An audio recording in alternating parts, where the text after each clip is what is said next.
He didn't talk trash. He didn't make headlines. He just lugged down the greatest player in the world and took his crown, without saying a word. In 2014, Kawhi Leonard didn't just beat LeBron James, he silenced him.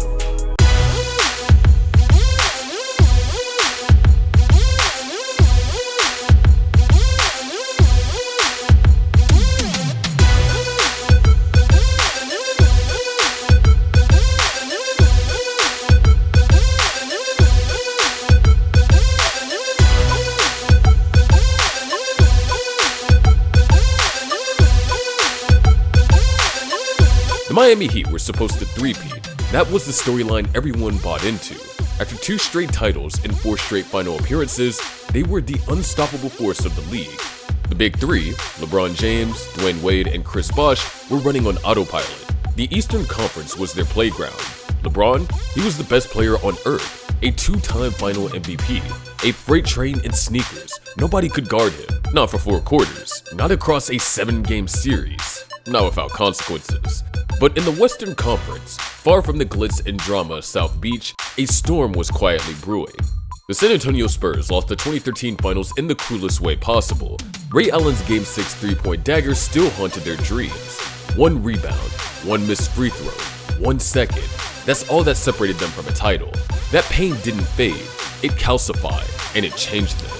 They didn't rage, they didn't retaliate in the media, they simply retooled. Tightened the screws, dug deeper into the system Greg Popovich had perfected, and right in the middle of it all, almost unnoticed, was a 22-year-old with cornrows, massive hands, and eyes that gave away nothing.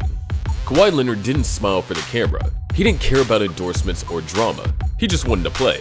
And when the 2014 NBA Finals arrived, he wasn't a star yet, but he was about to become one. Not with words, not with theatrics, with actions. The rematch was here. Miami versus San Antonio. The Heat were cocky, they were confident, and why wouldn't they be? They had LeBron. The Spurs, they were older, slower, predictable. That's what the critics thought. But that's because no one was watching closely enough. Game 1 set the tone. LeBron put up the numbers. Wade looked spry. Chris Bosh hit shots. But the Spurs' ball movement was suffocating. It wasn't flashy, but it was deadly. Game 2 was the Heat's only win. LeBron was brilliant, scoring 35 and looking every bit like the monster he'd always been. But Popovich saw something. A crack, a hesitation, and that's when he unleashed Kawhi.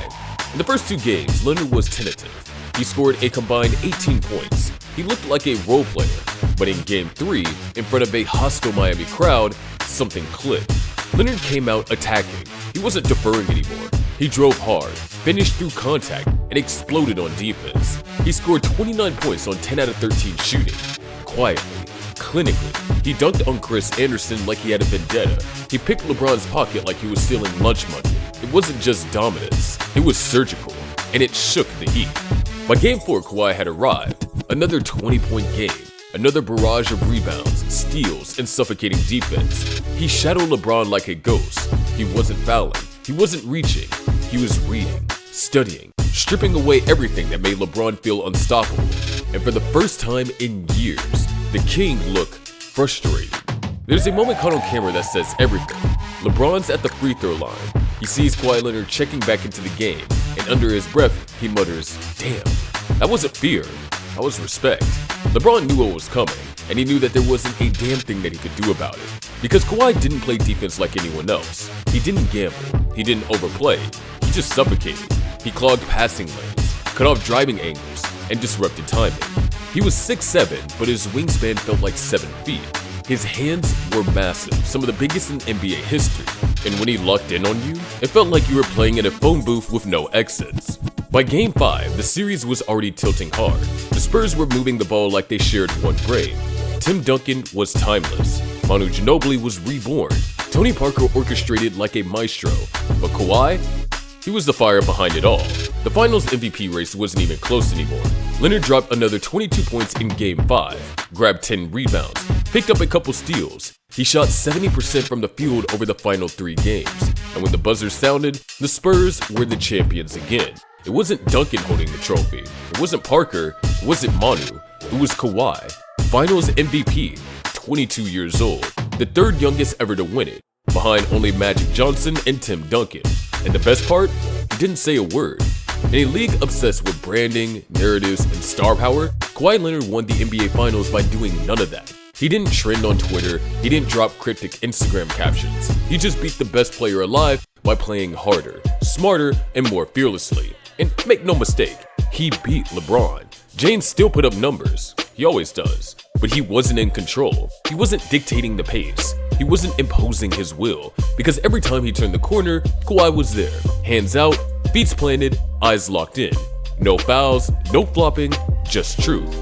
LeBron had been challenged before, by the Celtics, by Dirk, by KD, but Kawhi wasn't a rival. He wasn't gunning for headlines. He was the quiet storm, the one you never saw coming, the kind of player who doesn't yell at you. He just takes your crown and keeps walking. After the series, reporters swarmed Leonard. They wanted the moment, the quote, the confession, but all he gave them was a blank stare and a soft smile. "I just played basketball," he said, and that was it. That's all he ever needed to say, because the statement was already made on the court. The 2014 Finals changed everything. For the Spurs, it was redemption, it was beauty, it was basketball in its purest, most elegant form.